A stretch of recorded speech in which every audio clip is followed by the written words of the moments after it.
Sejarah perdata Islam ini bekal bagi saudara nanti kelak ketika masuk ke semester 3, saudara-saudara sudah tahu sebagai pengantarnya. Nah, PPT-nya sudah bisa dilihat ya oleh semuanya. Ada tampil? Ada, Pak. Sip.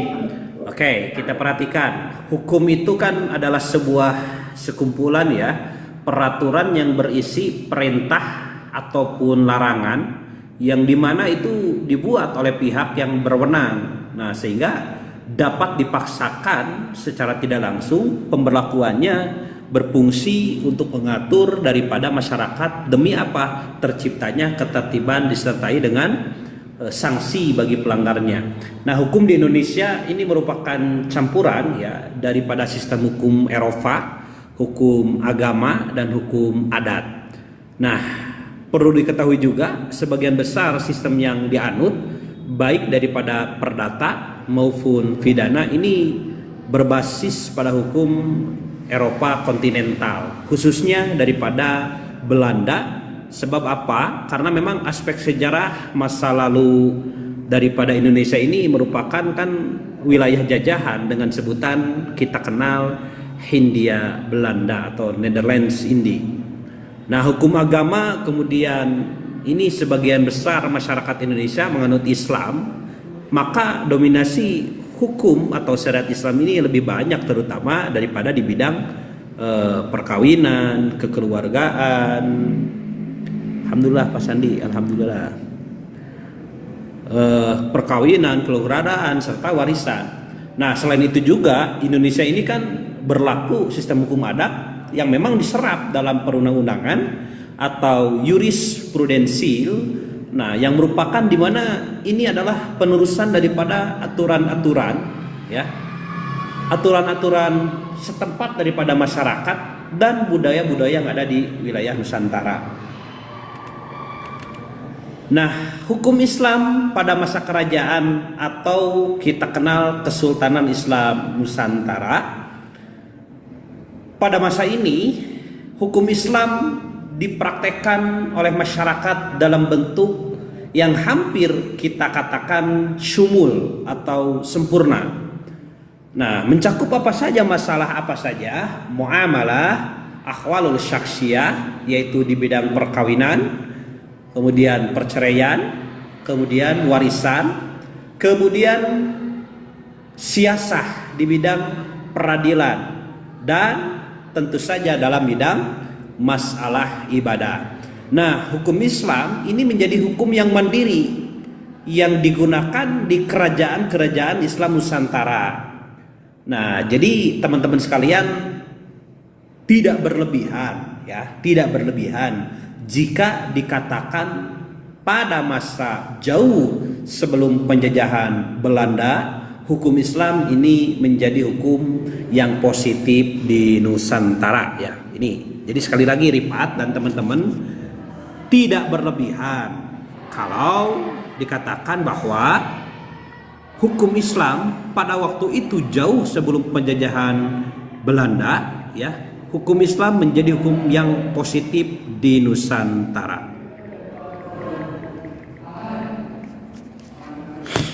Nah, lanjut. Sekarang masuk kepada masa penjajahan Belanda ya.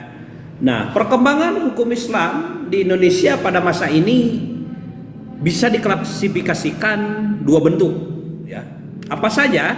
Pertama, adanya toleransi pihak Belanda ini melalui VOC yang memberikan ruang ya, ruang agak luas bagi perkembangan daripada hukum Islam. Jadi ini yang pertama penting sekali, adanya toleransi terutama dari pihak Belanda melalui VOC yang memberikan ruang gerak luas supaya hukum Islam ini dapat berkembang.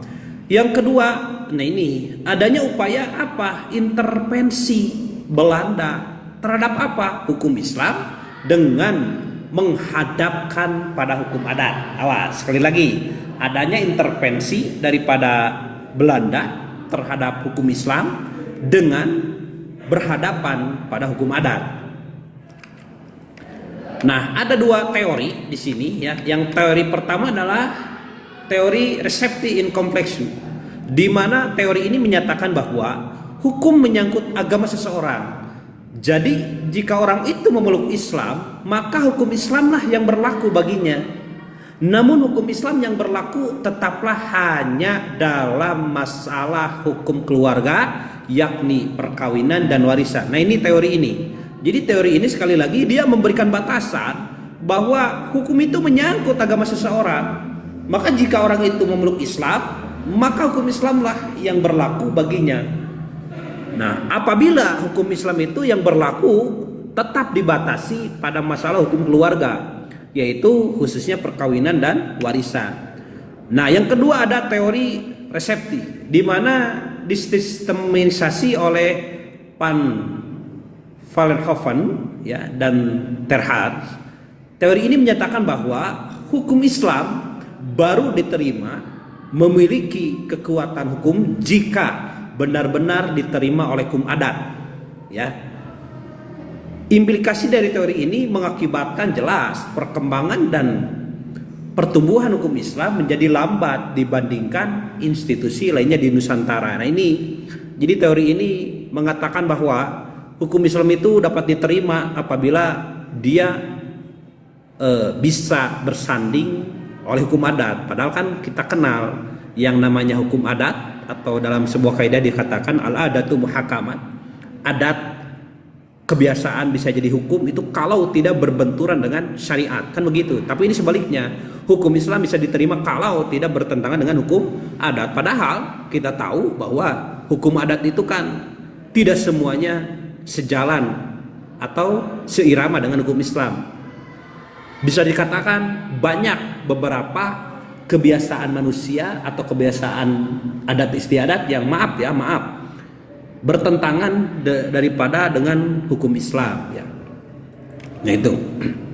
Nah, makanya di sini hukum Islam pada masa penjajahan Jepang. Nah, menurut Daniel Eslev, Jepang memilih untuk tidak mengubah atau mempertahankan beberapa peraturan yang ada. Jadi adat istiadat lokal dan praktek keagamaan tidak dicampuri oleh Jepang.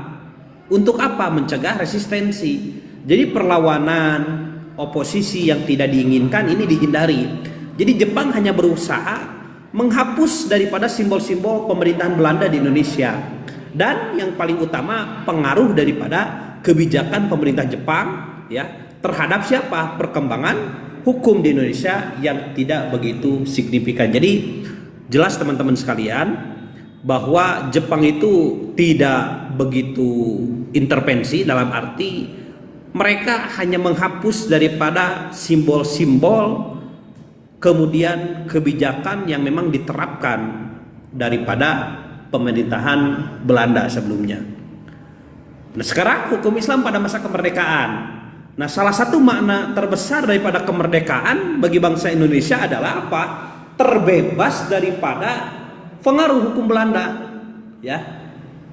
Nah, kata Prof. Hazairin mengatakan bahwa setelah kemerdekaan, walaupun aturan peralihan undang-undang ya 1945 menyatakan bahwa hukum yang lama masih berlaku sepanjang apa? Tidak bertentangan dengan UUD 45. Jadi seluruh peraturan pemerintahan Belanda yang berdasar teori tadi, teori apa? Teori resepti yang mengatakan bahwa hukum Islam dapat diterima jika tidak bertentangan dengan hukum adat, kan begitu kira-kira. Nah, maka kata Prof. Hazairin menyebutnya ini sebagai teori iblis. Ya, maaf ya, sebagai teori iblis. Tidak berlaku lagi karena apa? Bertentangan dengan Undang-Undang 45. Ini luar biasa ya. Jadi kata Prof. Hazairin, beliau mengatakan bahwa teori resepti ini yang mengatakan hukum Islam bisa diterima kalau tidak bertentangan dengan hukum adat, ini menyebutnya beliau sebagai teori iblis. Jadi tidak berlaku karena bertentangan. Nah, teori resepti kata Prof. Hazairin ini harus exit, harus out ya, karena memang bertentangan dengan Al-Quran dan Sunnah Rasul. Di samping Prof. Hazairin, Sayyidi Thalib juga mencetuskan teori recepti on contrario, di mana menyatakan bahwa hukum adat baru berlaku dan diterima kalau tidak bertentangan dengan hukum Islam. Nah ini teman-teman sekalian, ini penting sekali. Jadi hukum adat ya diterima kalau tidak bertentangan dengan hukum Islam. Jadi bukan hukum Islam bisa diterima kalau tidak bertentangan dengan hukum adat, tapi justru hukum Islam, hukum adat ini bisa diterima kalau memang tidak bertentangan dengan hukum Islam. Nah, lanjut setelah masa kemerdekaan masuk pada masa Orde Baru. Nah, pada awal Orde Baru di sini berkuasa ada harapan baru bagi dinamika perkembangan hukum Islam. Nah, harapan ini apa? Timbul setidaknya karena adanya kontribusi yang cukup besar yang diberikan oleh siapa? Oleh umat Islam dalam menumbangkan rezim Orde Lama. Nah, walaupun memang pada realitasnya ini menurut Dr. Amir Nurdin bertuburkan dengan strategi pembangunan Orde Baru, yaitu apa? Menabuhkan pembicaraan masalah-masalah ideologi selain Pancasila, terutama yang bersifat keagamaan. Nah, dalam Orde Baru ini banyak sebetulnya ya produk hukum Islam, tepatnya hukum perdata Islam yang menjadi hukum positif ya, yang berlaku secara yuridis formal walaupun memang didapat dengan perjuangan keras umat Islam. Nah, diantaranya apa? Oleh Ismail Sunni ini dideskripsikan secara kronologis. Pertama, Undang-Undang Nomor 1 Tahun 74 tentang perkawinan. Nah, politik hukum memberlakukan hukum Islam bagi pemeluk-pemeluknya oleh pemerintah Orde Baru dibuktikan oleh undang-undang ini, yakni pada pasal 2 diundangkan bahwa apa? Perkawinan adalah sah apabila dilakukan menurut hukum masing-masing agama dan kepercayaannya itu. Jadi di sini jelas kalau misalkan Siva menikah dengan orang Jepun ternyata berbeda agama, ini tidak bisa dikatakan sah ya. Kenapa? Karena salah satunya harus mengalah, dalam arti salah satunya harus mempunyai kepercayaan yang sama. Apakah contoh orang luar sana menjadi agama Islam atau justru sebaliknya Siva keluar dari Islam? Karena menurut hukum ini bahwa perkawinan adalah sah ya apabila apa? Dilakukan menurut hukum masing-masing agama dan kepercayaannya itu. Jadi tidak bisa dipaksakan atau dilaksanakan menikah dengan notabene-nya berbeda agama. Kalaupun ada, itu bisa dikatakan tidak sah, batal demi hukum dan cacat demi hukum. Nah, pada pasal 63 dijelaskan bahwa yang dimaksud dengan pengadilan dalam undang-undang ini adalah pengadilan agama. Bagi siapa? Bagi orang yang beragama Islam. Sedangkan pengadilan negeri atau PN ini bagi pemeluk agama yang lain atau notabene-nya non muslim lah. Terima kasih Kang Bob.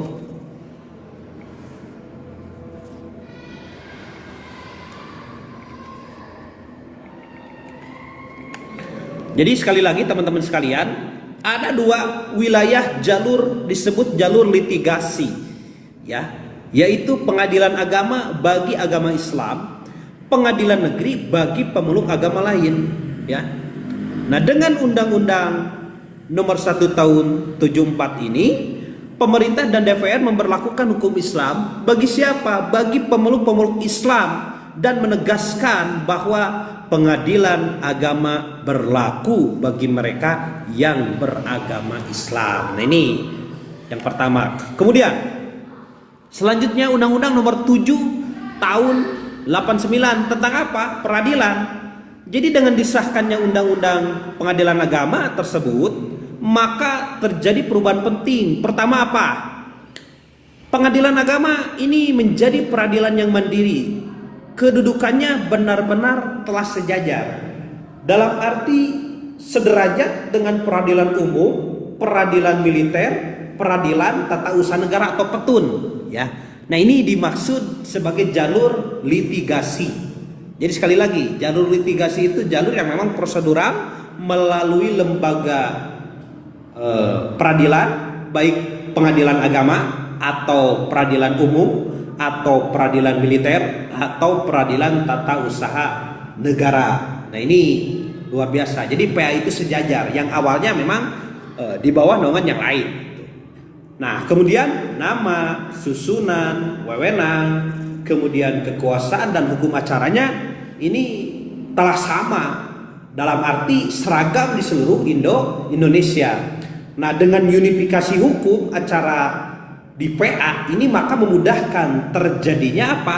Ketertiban dan kepastian hukum dalam lingkungan peradilan agama. Nah, sehingga terlaksananya ketentuan-ketentuan dalam Undang-Undang Pokok Kekuasaan Kehakiman pada tahun 1970. Nah, ini terlaksana pembangunan hukum nasional berwawasan Nusantara dan berwawasan Bhinneka Tunggal Ika dalam Undang-Undang Peradilan Agama. Nah, ini yang kedua. Kemudian yang ketiga, kompilasi hukum Islam ini melalui instruksi Presiden atau Inpres nomor 1 tahun 91. Jadi dalam menghadapi kasus-kasus, hakim-hakim ini pada mulanya ya, ketika pertama kali lembaga peradilan dibentuk, mereka merujuk kepada kitab-kitab fikih yang banyak sekali, puluhan jumlahnya.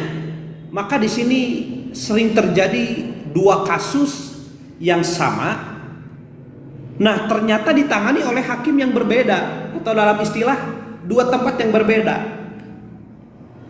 Karena berbeda referensi kitabnya, sehingga keputusan ini berpotensi berbeda, sehingga menimbulkan dalam hukum itu ketidakpastian hukum. Itu mah nanu benar cerakan gitulah inti nama.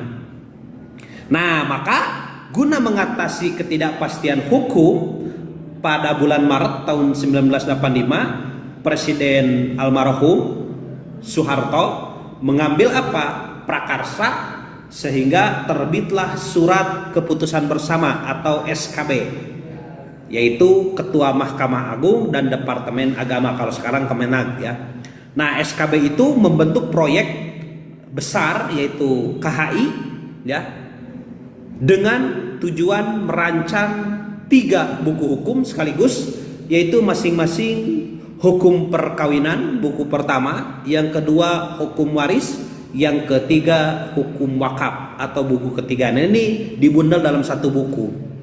Nah, kemudian singkat cerita pada bulan Februari tahun 88 ya, 3 buku ini dilokakaryakan, diseminarkan dan mendapat dukungan luas sebagai inovasi daripada para ulama di seluruh Indonesia. Nah, baru pada tanggal 10 Juni tahun 91 Pak Harto menandatangani Inpres ini nomor 1 tahun 91 sebagai apa? Dasar hukum berlakunya KHI. Nah, ini penting sekali ya. Jadi luar biasa ini proses daripada lahirnya KHI. Nah, ini Orde Baru. Sekarang masuk pada reformasi. Hukum Islam pada masa reformasi ini dimana disebut sebagai iklim demokrasi di Indonesia membaik ya katanya. Jadi dimana tidak ada lagi kekuasaan represif ya, seperti era Orde Baru. Nah, maka bertambah luasnya keran-keran aspirasi politik umat Islam pada tahun 1959. Nah, dengan bermunculnya partai-partai Islam dan munculnya tokoh-tokoh politik Islam dalam kancah politik nasional, ini menjadi keterwakilan suara umat Islam bertambah di lembaga legislatif maupun eksekutif. Nah, mereka giat memperjuangkan aspirasi umat Islam, termasuk juga memperjuangkan daripada hukum Islam untuk mewarnai proses pembangunan hukum nasional. Nah, di antara produk hukum Islam di era reformasi ya, ini salah satunya Undang-Undang nomor 38 tahun 99 tentang pengelolaan zakat. Yang kedua Undang-Undang nomor 41 tahun 2004 tentang wakaf, dan yang ketiga rancangan Undang-Undang tentang perbankan syariah yang pada waktu itu sedang dibahas DPR tapi sudah disahkan. Nah, dasar berlakunya perdata Islam di Indonesia, pertama perkawinan, Undang-Undang Nomor 1 Tahun 74 tentang perkawinan, PP atau peraturan pemerintah ya Nomor 9 Tahun 75, Instruksi Presiden Nomor 1 Tahun 91, Undang-Undang Nomor 32 Tahun 54 tentang berlakunya Undang-Undang Nomor 22 Tahun 1946 tentang pencatatan nikah, talak dan rujuk di seluruh daerah luar Jawa dan Madura, Undang-Undang Nomor 3 Tahun 2006, amandemen Undang-Undang Nomor 7 Tahun 89 tentang peradilan agama. Yang kedua, kewarisan, KHI dan Undang-Undang Nomor 3 Tahun 2006, amandemen Undang-Undang Nomor 7 Tahun 89 tentang peradilan agama. Yang ketiga, perwakapan. Ini Undang-Undang Nomor 41 Tahun 2004 tentang wakaf dan PP Nomor 42 Tahun 2006. Nah, ini saya kira teman-teman sekalian sekilas tentang sejarah perkembangan hukum perdata di Indonesia, terutama masa sebelum kemerdekaan, kemudian yang kedua masa penjajahan Belanda. Jadi kalau masa kesultanan Nusantara bisa disebutkan hukum Islam ini berlaku secara sumul atau hampir dikatakan sempurna. Datang kemudian pada masa penjajahan Belanda, ini ada teori yang sangat bertentangan, yaitu mengatakan bahwa teori resepti itu mengatakan hukum Islam bisa diterima kalau tidak bertentangan dengan hukum adat. Nah, masuk ke dalam masa penjajahan Jepang tidak begitu signifikan ikut campur dalam urusan hukum, tetapi mereka lebih kepada fokus perlawanan dengan menghilangkan simbol-simbol pemerintahan Belanda, terutama kebijakan yang mereka tinggalkan. Kemudian masuk pada masa kemerdekaan, ada salah satu ungkapan daripada Prof. Hazairin bahwa teori resepti ini harus keluar dan dikatakan sebagai teori iblis, di mana ini bertentangan dengan Al-Quran dan Sunnah Rasul. Jadi justru ada pencetusan daripada Sayyidi Tholib termasuk Prof. Hazairin, yang ada adalah teori resepti contrario. Jadi mengatakan bahwa hukum adat justru bisa diterima kalau tidak bertentangan dengan hukum Islam. Kemudian masa Orde Baru ini banyak sekali hukum-hukum yang lahir, yaitu diantaranya Undang-Undang Nomor 1 Tahun 74 tentang perkawinan, kemudian Undang-Undang Nomor 7 Tahun 89 tentang peradilan, kemudian prakarsa tentang lahirnya KHI, terutama melalui Instruksi Presiden Nomor 1 Tahun 91. Nah, hukum Islam pada masa reformasi sama, masih ada kesinambungan. Nah, itu mungkin sampai saat ini belum ada yang baru ya tentang seputar hukum Islam, tapi yang jelas mudah-mudahan nanti kedepannya tugas kita semua, termasuk anda-anda sekalian calon pemangku kebijakan, mudah-mudahan bisa memprakarsai atau memberikan inovasi baru tentang terobosan hukum Islam yang insya Allah bertahap ya dilakukan atau diberlakukan begitu. Jadi ada sebuah kaidah yang mengatakan bahwa ma la yudraku kulluh la yutraku kulluh. Jadi kalau tidak bisa menerapkan seluruhnya, jangan kau tinggalkan semuanya. Itu kira-kira kaidah yang memperkuat